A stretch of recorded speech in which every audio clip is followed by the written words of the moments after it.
Okay, asynchronous. So synchronous, we're doing things face to face. What about asynchronous? And I think a lot of institutions and a lot of academics are choosing asynchronous methods right now because students aren't necessarily prepared to learn in an online environment because they didn't sign up for it. So we're using these asynchronous methods in conjunction. So let me give you 3 easy ways to do it and then one that might just take a little bit more planning. So here's the easiest way to deliver your asynchronous lecture. Now, is this the best practice? Probably not. But once again, being realistic and kind to myself and my expectations and saying what I need to make sure is the students get the content. So a very easy way, take your PowerPoint presentations or your Prezi or whatever tool you were going to lecture from and just annotate it. So at the bottom of every slide, you type out what you would have said on that slide, examples, places in the books you want them to look at, and then you upload that and ask students to look at it, and maybe during a synchronous session, you'll talk about it. Or maybe you expect them to each post one thing on the discussion board that they found interesting about that. Super easiest asynchronous method. A next one is just to write an overview of your lecture and then share that. So if you think of an announcement that you would post on your learning management system, you just say, here's the 5 most important things in this chapter. And then you write a little overview, and then maybe you have a web link you want them to go to and look at, or maybe you have a picture that is relevant to that content. But basically, you're just writing out what your lecture would be. And, you know, again, and you're only hitting the gold nuggets. If I had 2 weeks to do this, I would cover all this, but here's the most important things everyone needs to get. Here's the easiest way. Use something that somebody else already created for you. So I gave you a whole list of great places that I go to snag good content for my online class because I had to get them up really quick. So for example, TED Talks. I use so many TED Talks. Obviously, the people that do TED Talks are brilliant. And in 20 minutes, they're covering beautifully very complex topics. So see if there's a TED Talk on the topic. Here's another one. A channel on TeacherTube or on YouTube is called TeacherTube. If you've never been on it, go to YouTube and then put TeacherTube in. Thousands and thousands and thousands of videos created by teachers on different topics. So if I go in and say into TeacherTube and say the 4 functions of management, I will likely be able to find a video another faculty member has created on the 4 functions of management. I can snag it and use it. If you teach in the math area or Khan Academy, great videos that you can snag and use for your classes. So much great content that comes with our publishers' content. So look at the publishers of your textbooks or ebooks that you're using in your course and see, do they have PowerPoint presentations already created for that chapter that I could grab and use for my class? Here's another good one that a lot of people aren't aware of, and that's Merlot.org. So if you go into Google and search it, it's MERLOT.org. And I put a picture of that on the bottom right-hand side. And you can see you go into this organization and you browse by discipline. So I could go in and put public relations, non-probability sampling research methods, whatever. And then it's going to pull up a bunch of content that other faculty have created that is free for me to use. So there could be lectures, there could be assignments, there could be links to videos that I could use, and I can pull that kind of content into my course. By the way, on the lower left-hand side of your screen, you're seeing a picture of what TeacherTube looks like and the different content areas that just came up. And then don't underestimate your peers. So I knew one of the classes that I'm now quickly transitioning to online over the course of a weekend, one of my peers had already taught online before. So before, you know, obviously we're not at school. So I got online and said, is there any chance you've got any videos created? This is the area that I think I'm going to have the most difficult time with. And this faculty member sent me a bunch of content that I could use in my courses. And of course, this is what we're doing right now. This is peers learning from peers. What are you doing? And so many of these ideas that I've received. I literally in my office have a stack like this big of articles that I have pulled online from other colleges saying, use our things, share our things. So certainly reach out and see what your peers might be doing. So all 3 of these are very easy ways to get material to your students in an asynchronous manner. Now, this is not as easy, but so valuable, and that is to record lectures on your own.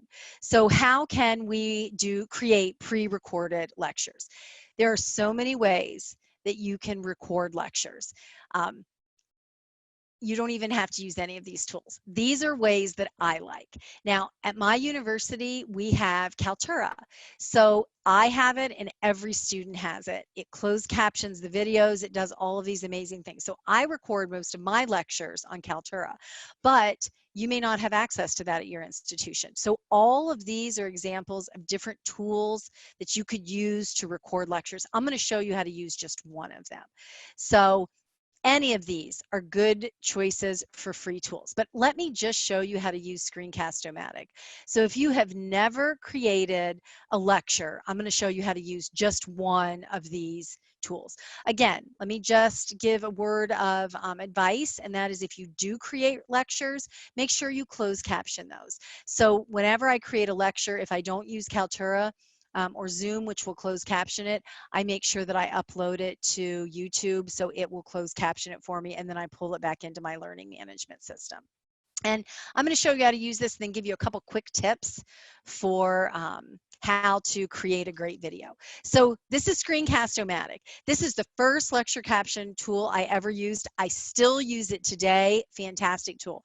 It will record anything on your screen, your voice. You can use a webcam. You can save it to your desktop, or you can publish it to their cloud site so it doesn't take a bunch of your desktop storage space, or put it right in your LMS. This is how you use it, how easy. So you go to Screencast-O-Matic. So step number one, and then you'll see this orange button that says sign up. It's free. And I just want to mention that the free version obviously doesn't have all of the great bells and whistles that the recorded version does. If you have the paid version, and you know, obviously I don't work for any of these places, but it's like $1.69 a month or something like that. It's not very much to get a paid version of it. And in the paid version, it will close caption your videos. You can edit them and all of that. But again, let's look at what open educational resources are available to us in conjunction with what we can use that our publishers that we know are high quality content has developed for us. So you go into Screencast-O-Matic, sign up for a free account. The second step is you see the orange button and it'll say launch the free recorder. So if you don't want to pay, just launch that free recorder.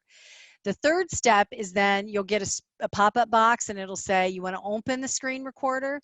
And as soon as you open it, you're going to see a box on your screen that looks like this.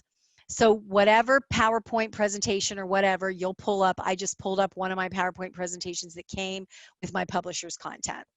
And then it gives you this box that you can resize any shape that you want.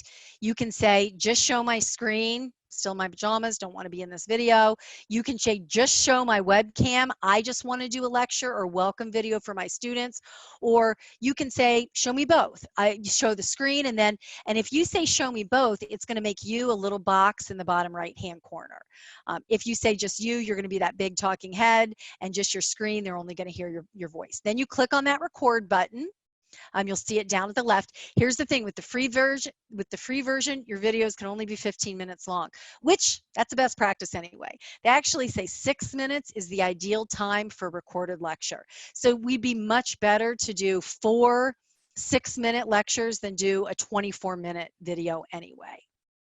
Okay, so I would hit record, then here I am recording it. And you can see the blue button with the 2 lines, the little hamburger lines. So I'm recording, yada, yada, I'm talking. You can see me down in the bottom right-hand corner talking as I go through my slides.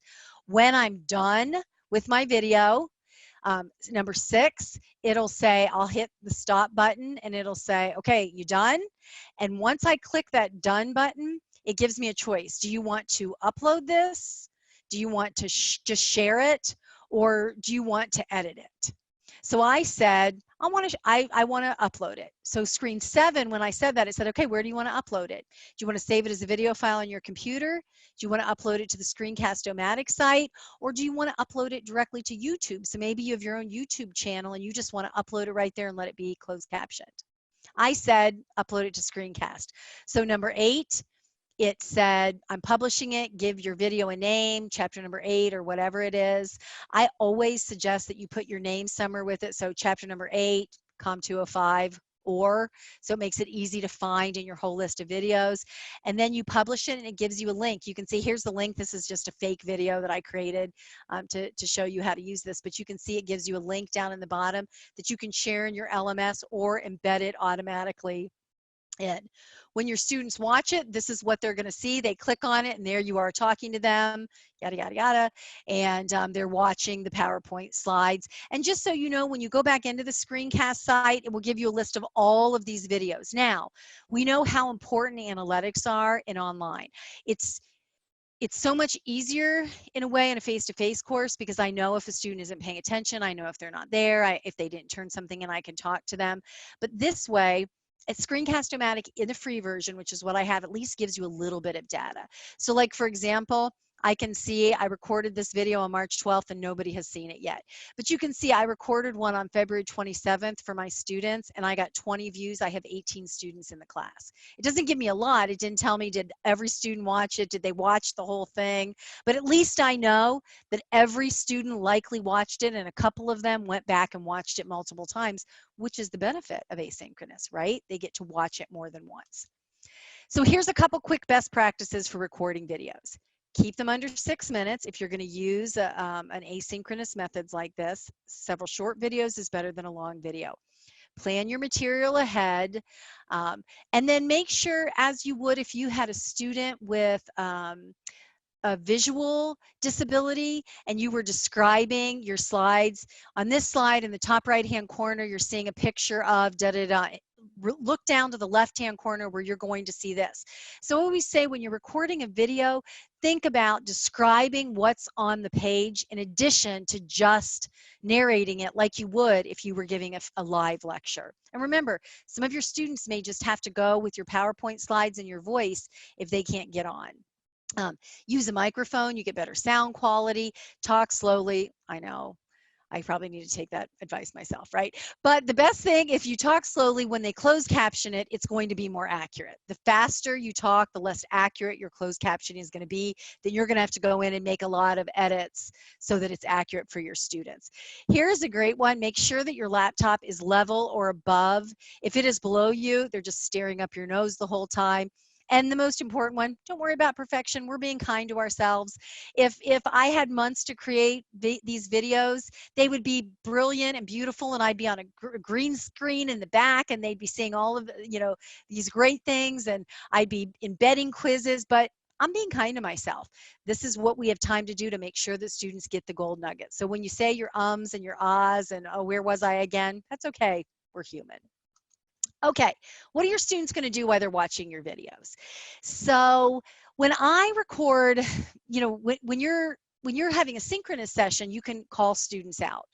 When they're watching your video, I usually try and give them something to do. So I might say, here's the 5 points I want you to pick up from the video, or here's a list of terms that you're going to hear me talk about. Write down the definitions to the terms. And then I would also probably tell them in the book where they could find the definitions to those terms in case they didn't hear it during the video. Or I might give them, you can see the one I did on the top right-hand corner for a business class I taught. As they're listening, they're trying to fill in the blanks. And then there's also obviously some things that are not just knowledge level that I'm asking them to apply and go back and look at. Padlet's another one of those great free tools that you can go to. If you have your students watch a video, you can have everybody go to a Padlet, padlet.com, and you can go there and you can kind of set up these private, password protected virtual walls where students can talk to each other. It's an alternative way to use a discussion board. So that might be another tool that you might consider. Okay, two important things. Whatever you're going to have your students do in class, whether they're synchronous methods or asynchronous methods, whether you're having them watch a TED Talk and then go do a Padlet, or you've recorded a video and you want them to fill out a worksheet, or you've recorded a video and you just want them to watch it before class and be prepared to talk about it, be so clear in what students need to be doing. So this is an example of the week or an assignment that I would have in my class. you're going to submit this activity and here's a link. You're going to be watching this video and I've embedded it into the course. While you're watching it, I want you to think about these 4 questions because that's what you're going to be writing your 2-page paper on. The clearer you can be to students so that they know what to expect, the more likely they are to focus on the gold nuggets in that video, whether you created it or somebody else did.